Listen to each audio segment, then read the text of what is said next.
오늘 함께 나눌 말씀의 제목은 훼손되지 않는 기쁨입니다. 훼손되지 않는 기쁨.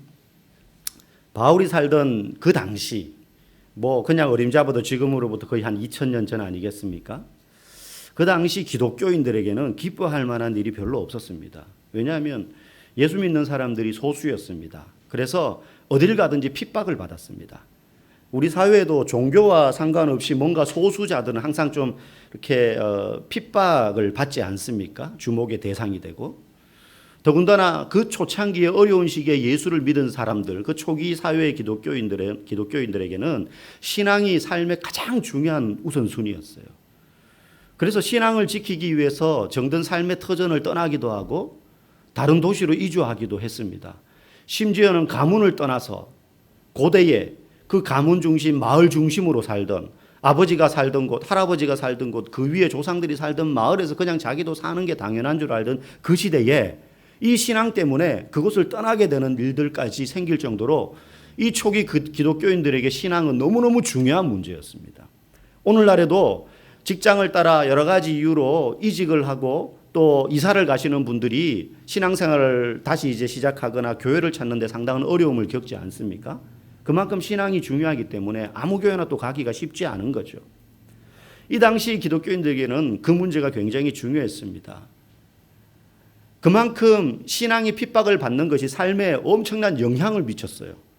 환경적으로 어지간히 좋은 일이 있지 않은 다음에는 이 신앙으로 인하여 받는 핍박의 문제가 그들의 삶을 송두리째 흔들곤 했었다는 겁니다.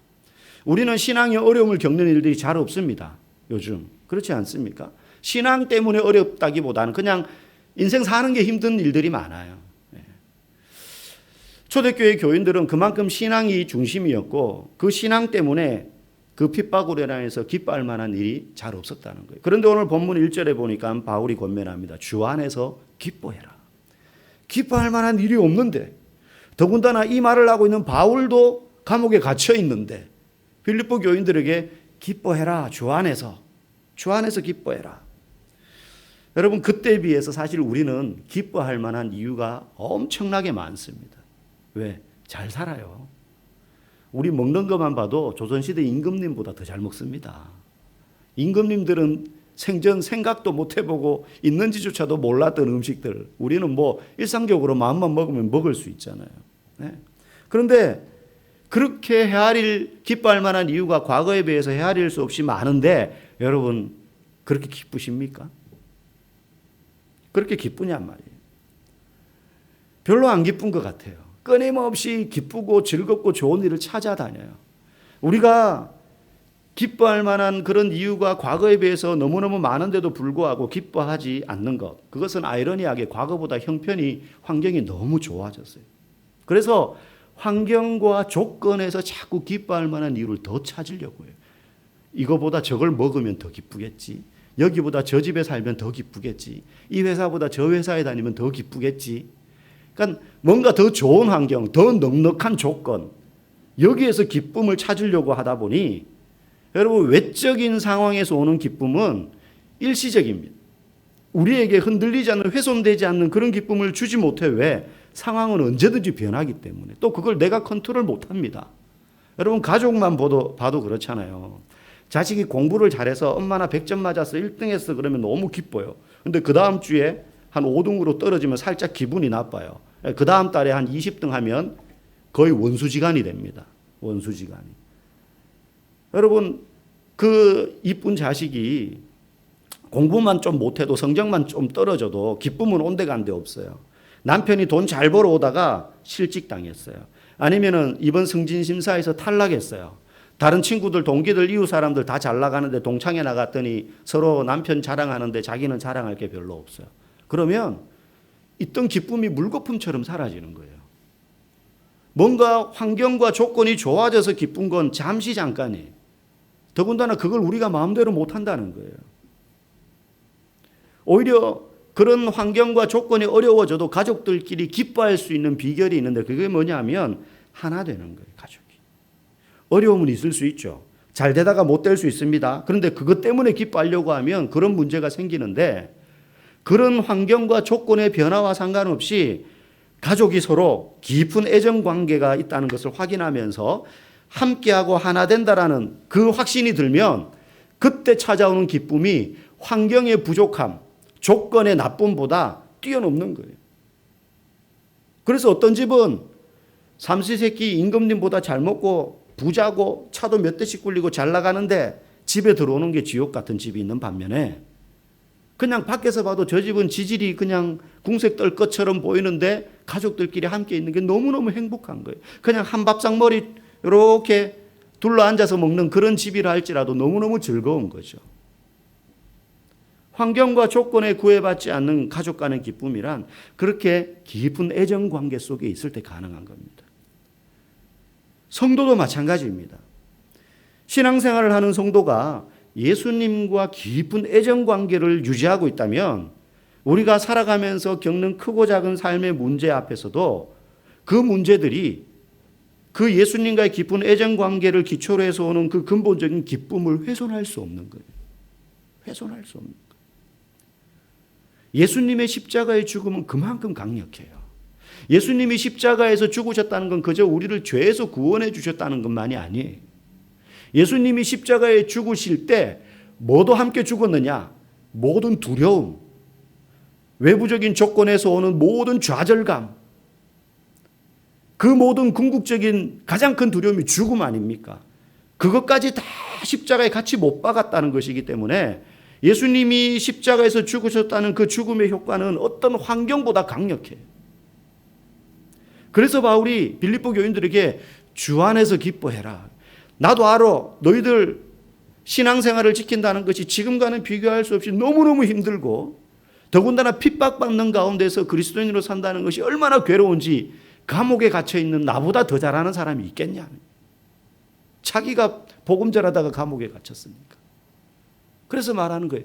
주 안에서 기뻐해야 돼. 그냥은 기뻐할 수 없어. 환경에 좌우되니까 우리는. 우리의 감정은 수시로 흔들리니까. 이게 환경과 조건에 구애받지 않고 기뻐할 수 있는 비결이라는 거예요. 이렇게 권면하는 바울은 사실은 모든 환경과 조건을 금수저로 갖추고 태어난 사람이에요. 그냥 조건과 환경으로 따지면 바울은 기뻐할 만한 환경에서부터 태어나고 자랐어요. 그가 가진 모든 것들이 별거 아닌 게 아니에요. 오늘 본문 4절 6절 같이 한번 우리 앞을 보고 읽어봅시다. 시작. 나도 육체를 신뢰할 만하며 다른 이가 육체를 신뢰할 것이 있는 줄로 생각하면 나는 더욱 그러하리니 나는 8일 만에 할례를 받고 이스라엘 족속이요 베냐민 지파요 히브리인 중에 히브리인이요 율법으로는 바리새인이요 열심으로는 교회를 박해하고 율법의 의로는 흠이 없는 자라. 바울은 태어날 때부터 정통 유대인으로 히브리인 중에 히브리인이요 베냐민 지파요 난지 8일 만에 할례를 받았다. 율법에는 흠이 없다. 더군다나 그는 당대 최강대국인 로마 제국의 시민권자예요.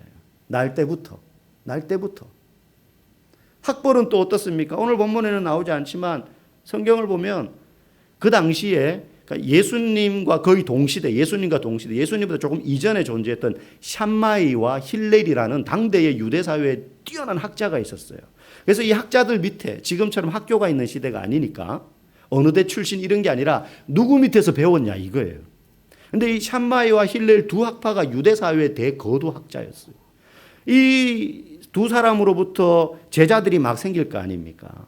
근데 사도행전 5장 34절에 보면 가말리엘이라는 사람에 대해서 나와요. 바리새인 가말리엘은 율법 교사로서 모든 백성에게 존경받는 자라.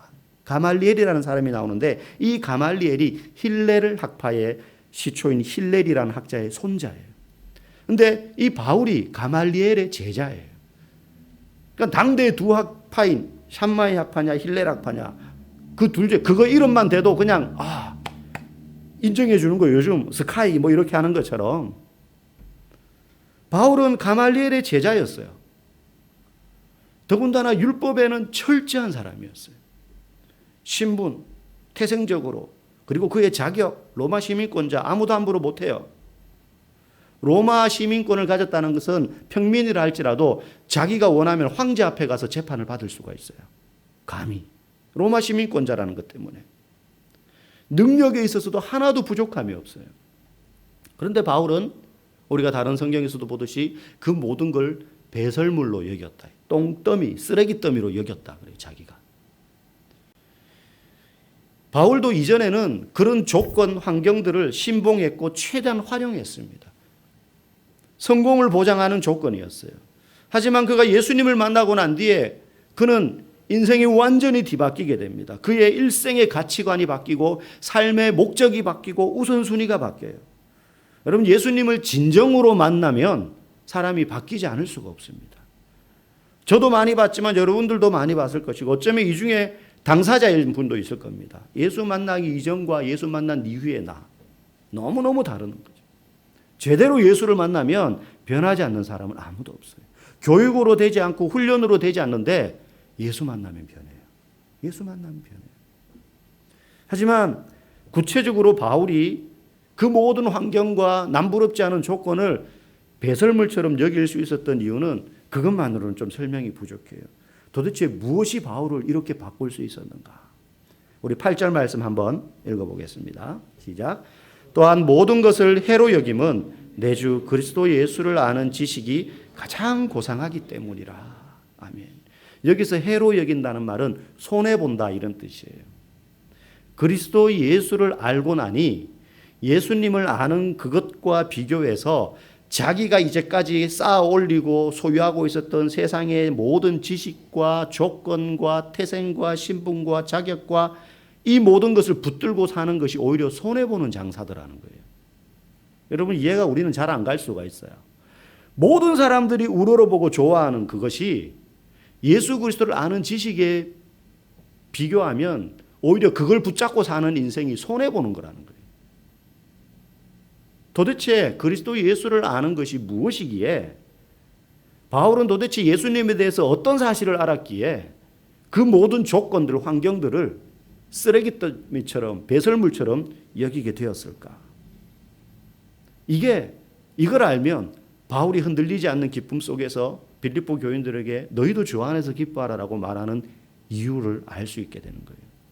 두 가지 사실을 보겠습니다. 도대체 바울은 그리스도 예수 안에서 무엇을 알았기에 이렇게 권면할 수 있는가? 그 모든 조건을 별거 아닌 것처럼 여길 수 있게 되었는가? 첫 번째는 은혜로 구원받았다는 사실을 깨달았기 때문이에요. 여러분, 우리 이거 많이 듣잖아요. 근데 이게 왜 중요한지 아는 게 중요해요. 이전까지 바울은 율법과 학문에 있어서 누구보다 철저했고 열심이었던 사람입니다. 그리고 그 율법과 학문에 대한 지식만 가지고 있었던 게 아니라 그걸 실제 행동으로 나타내서 예수 믿는 그리스도인들을 핍박하는데 제일 앞장섰던 사람입니다. 유대교의 입장에서 보면 그 당시에 그가 믿는 바와 그리고 행동이 일치하는 진정한 믿음의 소유자인 거예요, 바울이. 그래서 바울에게 그 그리스도인들을 핍박하는 일의 임무를 맡긴 거 아니겠습니까? 그런데 문제는 그 열심의 바탕이 되는 믿음이 문제였어요. 바울의 문제는.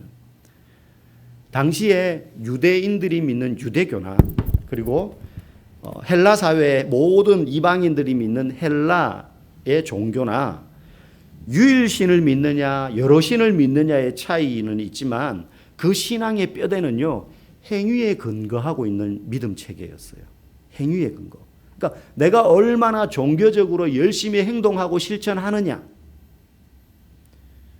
그래서 바울은 어려서부터 율법대로 8일 만에 할례를 받았고 안식일과 정결 규례와 율법에서 제정한 기록한 절기를 따른 삶을 다 살았습니다. 아마 다른 정통 바리새인들처럼 3일에 한 번씩 금식하고요. 바리새인들 그렇게 했어요. 일주일 중에 3일에 한 번은 금식했고요. 하루에 3번씩 기도했어요. 율법을 달달 외웠어요. 그렇게 해야 하나님의 백성이 된다고 생각했습니다. 이건 유대교뿐만 아니라 당시 헬라 시대의 모든 종교가 다 그랬어요. 그래서 내가 믿는 신이 말한 그걸 열심히 행동하면 나는 그 신의 자녀가 된다. 이렇게 생각했던 거예요. 그런데 바울에게 구원은 전혀 다른 방법으로 왔어요. 그의 눈이 멀어졌습니다. 다메섹에서 부활하신 예수님을 만나고. 그의 눈이 멀어지자 그가 가지고 있었던 그 열심은 아무 소용이 없었어요. 앞이 안 보이는데 멈출 수밖에 없죠. 자신이 할 수 있는 것은 하나도 없게 되었어요. 오히려 그가 핍박하던 그리스도인들의 손에 이끌려서 도움을 받으며 지내야 했었고요. 아나니아라는 사람에 의해서 안수받기까지 그는 사흘 동안 장님이 되어서 무능력한 인간으로 살았습니다. 이제껏 그가 이뤄왔던 지식, 가지고 있었던 배경, 신분, 자격, 조건, 능력, 열심, 이 모든 것 다 두드려 합쳐도 그 앞을 보지 못하는 그 문제를 해결하는데 무용지물인 거예요. 오직 은혜로 눈을 뜨게 된 거예요. 자기 지식으로 눈 것도 아니고 자신의 능력을 사용한 것도 아니고 배경이나 자격, 학문을 사용한 적도 없어요. 그걸 할 수가 없어요. 은혜로 눈 떴어요. 바울이 그때 깨닫습니다. 자신의 눈을 멀게 하신, 부활하신 예수님을 만나고 난 다음에 눈이 먼 거 아닙니까? 자신의 눈을 멀게 하신 그분은 핍박하는 바울 자신을 향해 복수를 하신 것이 아니라 진정한 구원을 베풀어 주신 분이라는 사실을 깨달아요. 사흘간 눈이 감겨 있으면서.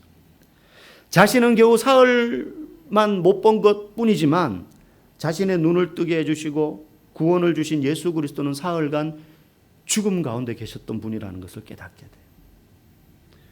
자신이 아무것도 할 수 없어서 오직 다른 사람의 도움을 받아야 지낼 수 있고 그래서 눈을 뜨게 되고 새로운 삶에 살게 된 것이 이전에 자기가 그렇게 열심히 핍박에 앞장섰던 자신을 용서하기 위해서 십자가에 죽으신 예수 그리스도의 은혜 때문이라는 것을 깨달아요.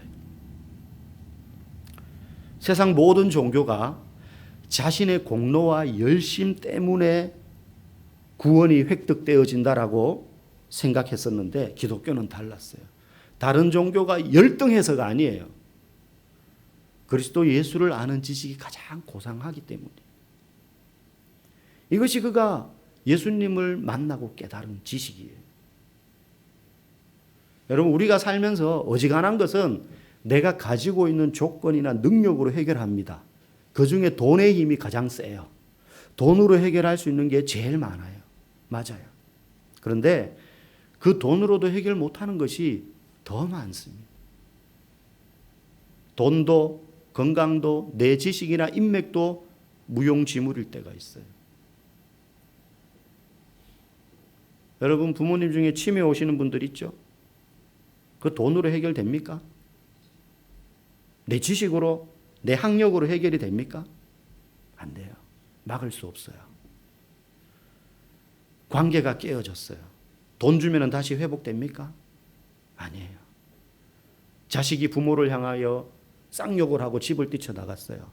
지식으로 해결됩니까? 전혀 쓸모없어요. 뭐 박사 3개씩 가지고 있는 집에 자식은 속 안 썩입니까? 아닙니다.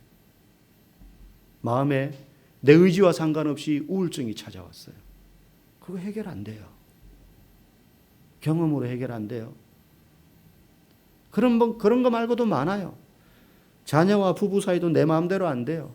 해결 안 되는 일이 너무 많아요. 근데 우리는 돈이면 다 된다는 착각에 빠져서 살아요. 그런 벽에 부딪힐 때 뭘 깨닫게 되냐? 바울처럼 돈도 능력도 지식도 인맥도 이러한 문제 앞에서는 아무런 소용이 없구나. 나의 수고와 이제껏 쌓아 올렸던 인생의 탑이 내 영혼을 구원하는 것이 아니라 예수님의 은혜로 내 삶이 건진받는구나. 이 모든 인생의 고난 가운데에서 해답이 되시는 분은 오직 예수님이시구나. 이걸 깨닫게 돼요. 그래서 세상의 조건보다 예수님을 아는 사람은 내가 이 땅에서 뭘 가졌느냐, 얼마나 쌓아 올렸느냐와 상관없이 기뻐할 수 있는 것입니다. 그래서 바울이 깨달은 게 그거예요. 은혜로 구원받았음을 깨달은 것. 그래서 기뻐하라라고 말할 수 있는 거예요. 두 번째, 바울이 주 안에서 기뻐하라. 환경과 외부적인 조건들을 다 배설물로 여길 만큼 그리스도 예수를 아는 지식이 가장 고상할 수밖에 없었던 이유가 뭐냐? 고난에 동참하시는 예수님을 만났기 때문이에요. 고난에 동참하시는 예수님.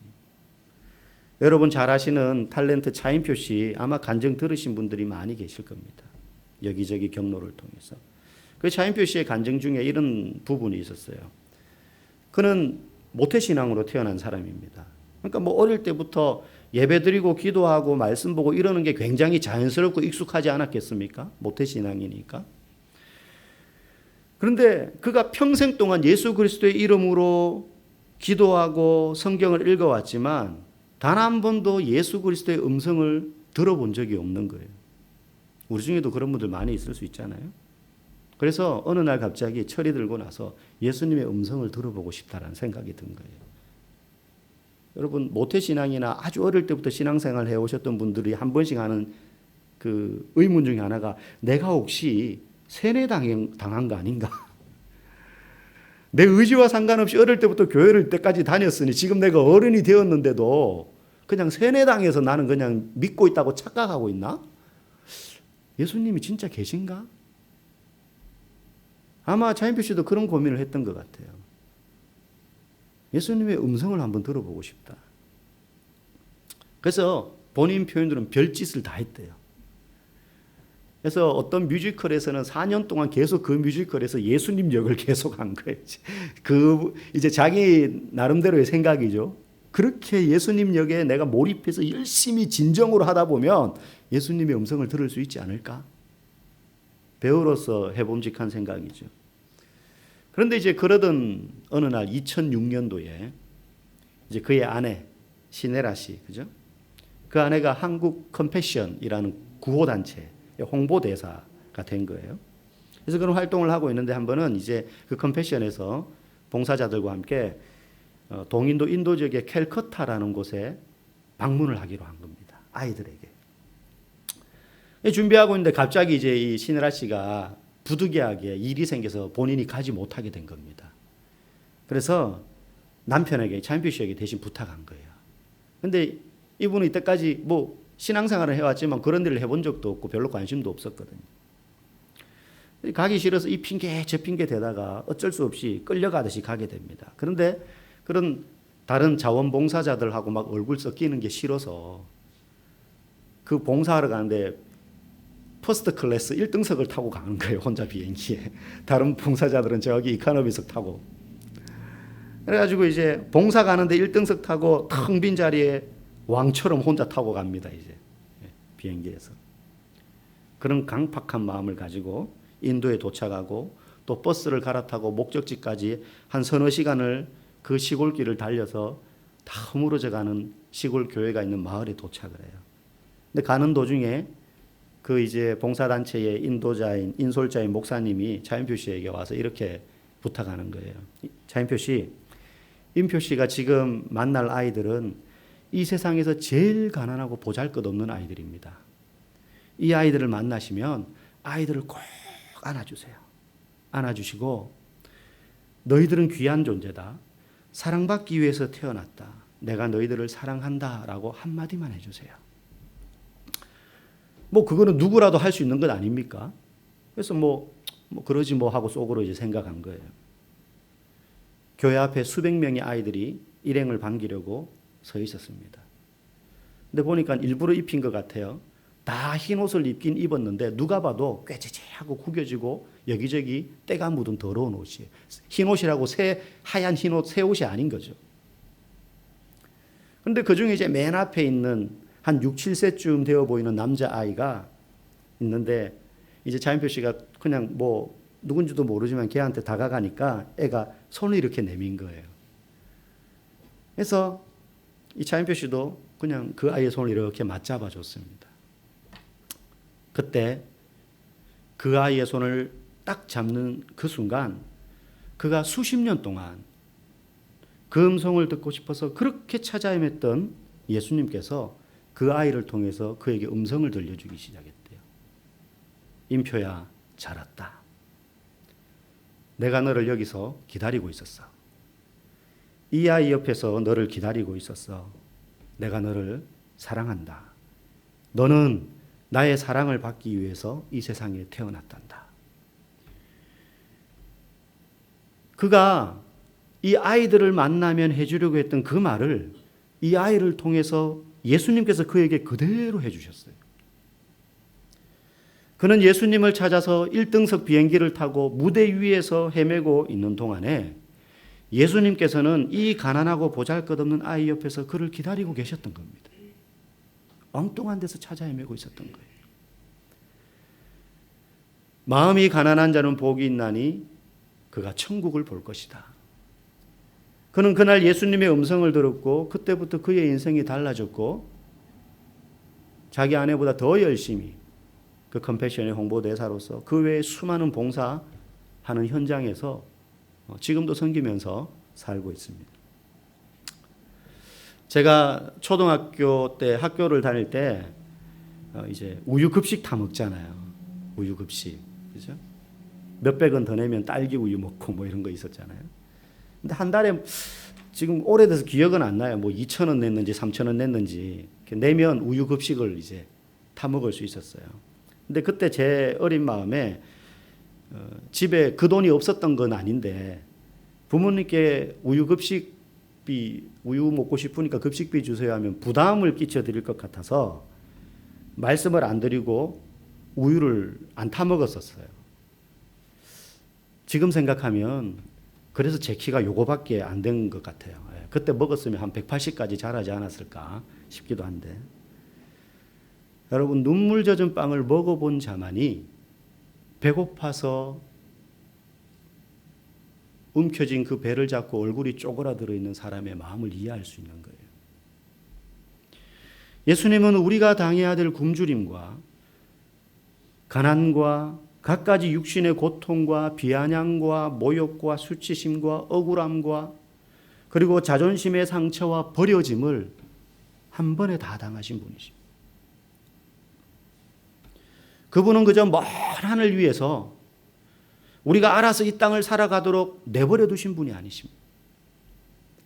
바울이 깨달은 것은요, 자신의 노력과 능력과 열심에 따라서 능력이 되면 구원받고 그렇지 못하면 버려지는 세상의 종교와 달리 예수 그리스도는 구원자이면서도 그가 우리처럼 고통과 고난을 다 받으셨다는 것을 깨달았어요.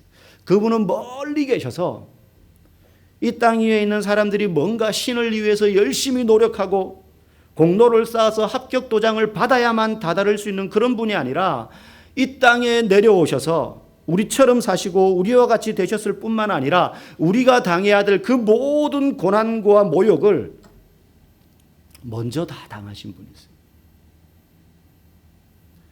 비행기 1등석을 타고 화려한 스포트라이트를 받으면서 무대 위에 계신 분이 아니라 구겨지고 헤어져서 흰 옷이지만 한눈에 더러운 옷임을 알아볼 정도로 궁핍하고 가난하고 마치 버려진 듯한 그 동인도 캘커타 땅의 어린아이와 함께 계신 분이 예수님이에요.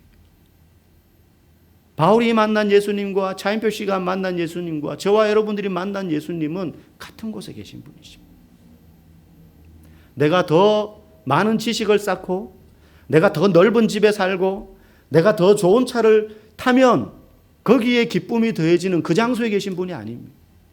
그것과 상관없이 다 버려지더라도 오히려 그런 현장에 나와 함께 계신 분이십니다.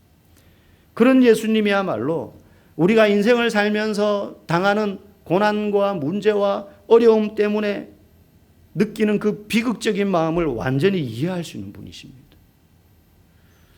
우리가 돈이 없어서 눈물을 흘리고 건강을 잃어서 한숨을 짓고 가족으로 인해서 아파하고 말할 수 없는 아픔 때문에 가슴 치는 그 마음을 예수님은 다 알고 공감하십니다. 왜?